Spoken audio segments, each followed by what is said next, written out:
Good evening to all our viewers. I have the pleasure of having Apurva Shukla, who is standing as an independent from the Upper Harbour Local Board area in candid conversation with the Indians living in Auckland group, of which I happen to be the admin. I'm Rashna Tata, and I have with me my co-host, Juno Sharma of Axe Limited. So we would like to, question Apurva as to what his thoughts are, what his views are, what his visions are, and what his goals are, as to why does he want to stand for the local board elections. This is the first time in the history of the local board elections in Auckland that you've had the highest number of Indian origin candidates standing for 2025. So over to you, Juno. बिल्कुल सही कहा आपने Rachna ji, and thank you so much for this opportunity also, क्योंकि बहुत कम देखने को मिलता है कि इतने सारे हमारी एथनिसिटी से जो है लोग इस बार जो है इलेक्शंस में खड़े हो रहे हैं, एंड ये अपॉर्चुनिटी हम बिल्कुल गंवाना नहीं चाहते थे।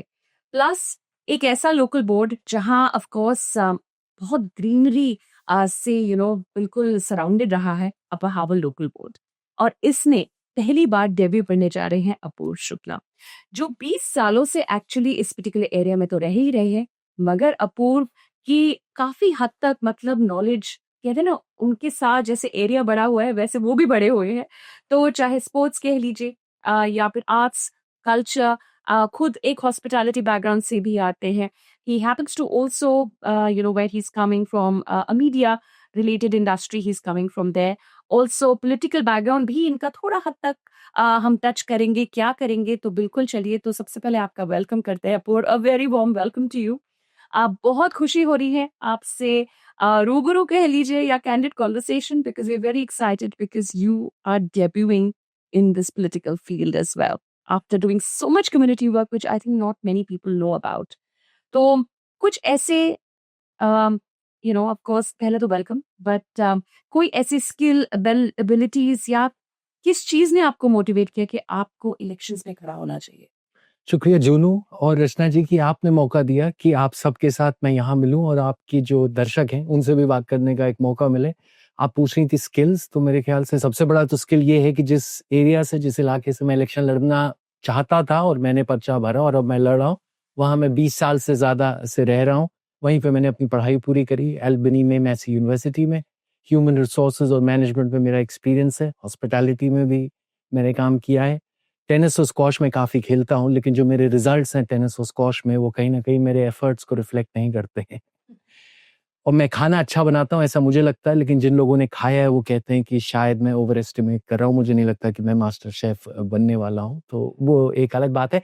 लेकिन हाँ, इलेक्शंस में मैंने क्यों अब की बार अपना नाम आगे बढ़ाने का, पूरा पर्चा भरने का फैसला किया, वो इसलिए था क्योंकि इतने सालों से मैं उसी एरिया में रह रहा हूँ। तो उस एरिया की जो चैलेंजेस हैं, अपॉर्चुनिटीज आप उन्हें कह सकते हैं, उन सब से मैं कहीं ना कहीं अवगत हूँ। फर्स्ट हैंड एक्सपीरियंस है मेरा, और इतने सालों से मैं सोच रहा था कि इन चीजों को शायद हम बेहतर कर सकते हैं। तो इस बार मैंने सोचा कि अब सोचना बंद करते हैं और इलेक्शंस में अपना नाम डाल देते हैं। Wonderful. In what manner have you been involved in community activities in that area, outside that area, within, different communities or within your own community, Apurva? Would you give us a little reflection on that? जी, मैंने बात करी tennis और squash की, तो tennis और squash खेलने के साथ साथ जो जूनियर्स के टेनिस मैचेस होते हैं या स्क्वॉश के गेम्स होते हैं, उसमें मैं रेफरिंग, अंपायरिंग भी करता हूँ। साथ ही साथ बच्चों की कोचिंग में भी मैं थोड़ी बहुत मदद करता हूँ। कुछ जो एथनिक ऑर्गेनाइजेशंस हैं मीडिया से रिलेटेड, उनसे भी मैं एसोसिएटेड रहा हूँ। तो इसलिए मुझे लगा कि कहीं ना कहीं ये सारा एक्सपीरियंस जो है अब इकट्ठा तो कर लिया है, अब रियल लाइफ से रियल लाइफ में आके इसको इम्प्लीमेंट करने की कोशिश करते हैं। So I would actually like to, जहाँ आपकी sports oriented काफी हद तक, your life has been surrounded quite a lot into the sports field or sports area, but आपने community work भी उतना ही किया है, which I think not many people know, whether it's arts, culture, religious community work, or from a security point of view to being at various festivals as well, you being associated and being part of, as you've supported.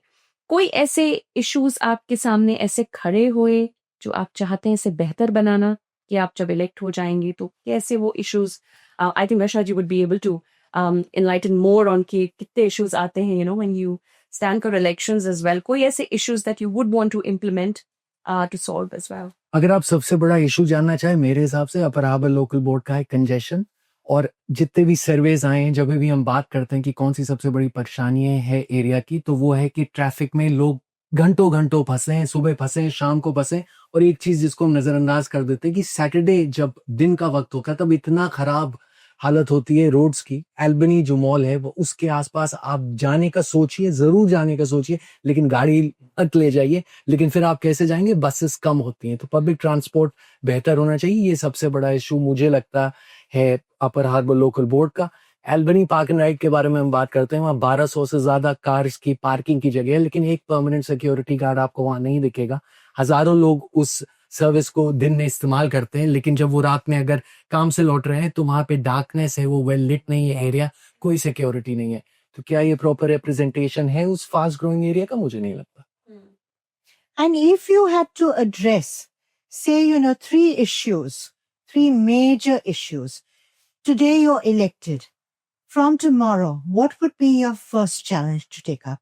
पहले तो frequency जो buses की है उसको बढ़ाना चाहिए। 7 बजे के बाद भी लोग काम पे जाते हैं, कहीं बाहर घूमना चाहते हैं, तो एकदम से आप कम मत कर दीजिए। सैटरडे संडे को पता नहीं क्यों बसेस गायब सी हो जाती हैं, जब भीड़ बढ़ सी जाती है, तो वो भी गलत है। सिक्योरिटी नहीं है। अगर आप ब्रिटो मार्ट से कंपेयर कीजिए एल्बनी पार्क एंड राइड को, ब्रिटो मार्ट में विजिबल सिक्योरिटी आपको दिखती है, रीअश्योर्ड आप फील करते हैं।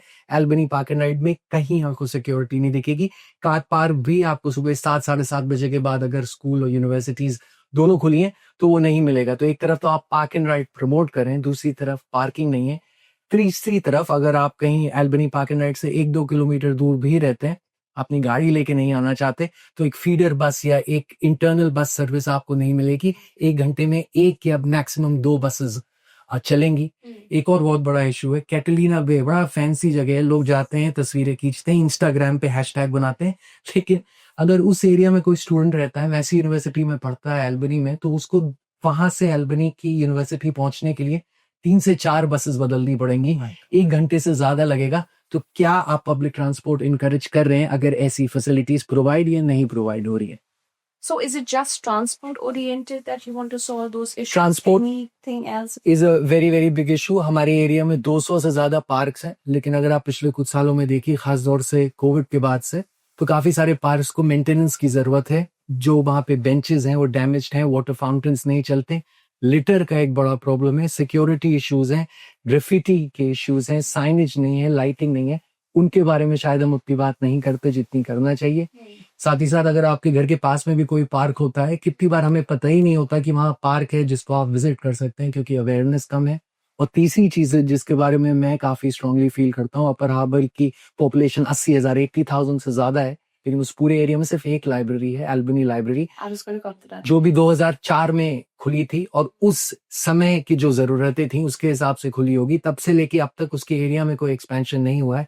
एक तरफ तो आप कहते हैं कि जो है स्क्रीन से दूर रहिए, पढ़िए लिखिए, लेकिन फैसिलिटीज कहाँ है? वो एक लाइब्रेरी के 80,000 लोगों को प्रॉपरली केटर करेगी? मुझे नहीं लगता। And there are mobile libraries. Mobile libraries काफी कम है, बुटीक लाइब्रेरी कोई नहीं है। To some extent, one would think across the North Harbour Bridge, things have been sort of ignored quite a bit as compared to, this side of the bridge. We're looking at the Auckland CBD. Do you feel that? And do you feel that you can make a visible difference?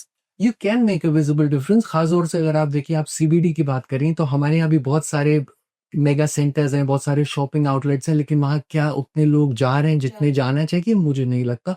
Work from home का culture बढ़ गया है, अच्छी चीज है, लेकिन उससे कहीं ना कहीं जो स्मॉल बिजनेसेस हैं एरियाज के, वो इफेक्ट हो रहे हैं। तो आप उस पूरे एरिया को क्या इंसेंटिव दे सकते हैं कि ज्यादा लोग जो है आकर्षित हो, अट्रैक्ट हो, वहां आए? तो मुझे लगता है कि इस स्पेस में भी काफी काम हो सकता है। Correct. And Apurva, just to know from you, I mean, you're the right age group that, understands what younger people feel like. Why is there such a low percentage of voting, especially amongst that younger demographic? And what would you tell them that why are local body elections important? What do local bodies do that need to affect your own life? Auckland में 21 local board है, 151 उसमें members होते हैं, 5 से लेके 11 के बीच में। और जो रोजमर्रा की जिंदगी में हम चीजों से इंटरैक्ट करते हैं, चाहे वो ट्रांसपोर्ट हो। एक एग्जांपल दूंगा, अगर एक हफ्ते हमारा रबिश कलेक्शन नहीं होता, हम सब गुस्सा आ जाते हैं, फेसबुक पे एकदम पोस्ट करके ऐसा लगता है कि क्रांति ला देंगे, वो बात अलग है। लेकिन वो फैसिलिटी रन कौन करता है? वो काउंसिल आपकी फैसिलिटी रन करती है। आप जो लेजर सेंटर्स और पूल्स में जाते हैं, उसमें से कितने सारे जो ये सेंटर्स हैं उनको काउंसिल रन करता है, लाइब्रेरीज को काउंसिल रन करती हैं। तो जिस ऑर्गेनाइजेशन से आप रोज इंटरैक्ट कर रहे हैं इनडायरेक्टली, उसके इलेक्शंस हैं, 3 साल में एक बार होते हैं, 5 मिनट निकाल लीजिए और वोट दे दीजिए। और मेरे ख्याल से यंग लोग इसलिए शायद वोट नहीं देते क्योंकि जहां यंग लोग हैं वहां शायद काउंसिल का कम्युनिकेशन इतना अच्छा नहीं है। जिस जबान में यंग लोग बोलते हैं उस जबान में काउंसिल मेरे ख्याल से बात नहीं करती। सोशल मीडिया पे काउंसिल की प्रेजेंस बहुत अच्छी नहीं है, और जो लैंग्वेज का वो इस्तेमाल करते हैं वो बहुत हेवी लैंग्वेज होती है, और 50 पन्नों की रिपोर्ट पढ़ने का वक्त मेरे ख्याल से किसी के पास नहीं है।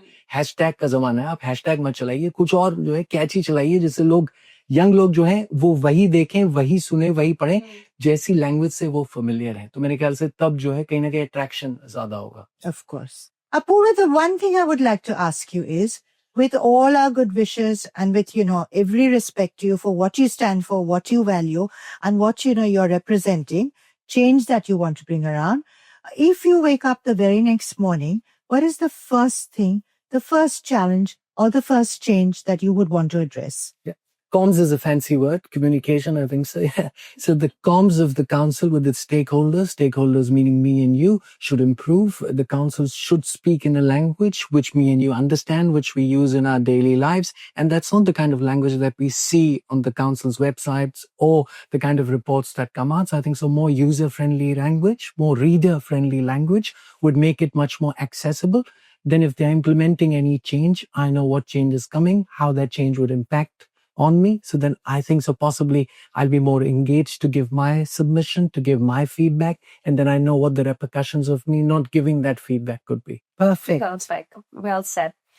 Now I'm going to actually touch on that particular point where Apurv, हम सभी बात करते हैं इस बारे में, economic and a cultural development. What will be your take on that in your area? एक और बड़ा फैंसी वर्ड है कोलैबोरेशन। तो मेरे ख्याल से कई बार हम देखते हैं, अपर हार्बर लोकल बोर्ड में भी मैंने देखा है, जैसे अगर चाइनीज न्यू ईयर फेस्टिविटीज का कोई फंक्शन होता है तो उसमें बहुत अच्छी चीज है कि आप चाइनीज कल्चर को प्रमोट कर रहे हैं, लेकिन वहां पे और किसी कल्चर को, अपने जो कल्चर के बारे में उस ऑडियंस को बताने के लिए मौका क्यों नहीं मिलता? मेरे ख्याल से वहां एक कोलैबोरेशन हो सकता है। 5 मिनट फॉर एग्जाम्पल आप एक इंडियन कोई भी कल्चरल ग्रुप को दीजिए, उस फंक्शन में जाके अपने कल्चर के बारे में एक नई ऑडियंस को बताने के लिए। और जब आप देखिए चाइनीज न्यू ईयर का ही हम एग्जांपल देख ले, वहां पे जो फूड स्टॉल्स होते हैं उसमें कहीं हिंदुस्तानी खाना नहीं होता, तो क्या एक अच्छा प्लेटफॉर्म नहीं हो सकता है जहां आप एक तरफ तो आप बात करते हैं कि इंटरमिंगलिंग होनी चाहिए, इंटीग्रेशन होना चाहिए, वहां प्लेटफॉर्म है लेकिन आप मौका क्यों नहीं दे रहे? तो मेरे ख्याल से इस बारे में जरूर सोचना चाहिए। और वैसे वैसे कि दिवाली मेले में भी आप चाइनीज जो परफॉर्मर्स हैं उनका जो खान पान है उसको एक मौका दीजिए। Absolutely. Right. Now, what is the one final thing that you would like to address and tell our viewers? Apurva Shukla, why him? Because Apurva Shukla is someone who's lived in the Upper Harbour local board area for more than 20 years. वहाँ की जो परेशानियां हैं, वहाँ के जो challenges हैं, उनको मैंने फर्स्ट हैंड एक्सपीरियंस किया है, देखा है, उस जगह को बदलते देखा है। मुझे लगता है कि अगर मुझे एक बार मौका मिला, मैं वहां तक पहुंचा, तो कहीं ना कहीं उन चैलेंजेस को कैसे एड्रेस करना है उसको एक प्रैक्टिकल वे में एटलीस्ट मैं अप्रोच करूंगा, कम्युनिकेशन को बदलने की कोशिश करूंगा। और ये जो बोर्ड होता है ये क्या करता है, काउंसिल क्या करती है, इसको ज्यादा अप्रोचेबल, ज्यादा एक्सेसिबल बनाने की भी कोशिश करूंगा। Wonderful. We wish you all success. Thank you for being with us. All the best. We've enjoyed talking with you. Thanks a lot. Hi, I'm Apurva Shukla. I'm a first-time candidate from the Upper Harbour local board. The voting papers for the council elections are now going out. In fact, they started on the 9th of September. You have to return them, drop them off before midday on the 11th of October. If you're looking to vote for someone who stays in the area, which is Upper Harbour, someone who's experienced the issues firsthand, someone who possibly could change the way the language of the council and the board operates, please consider voting for me. Thank you.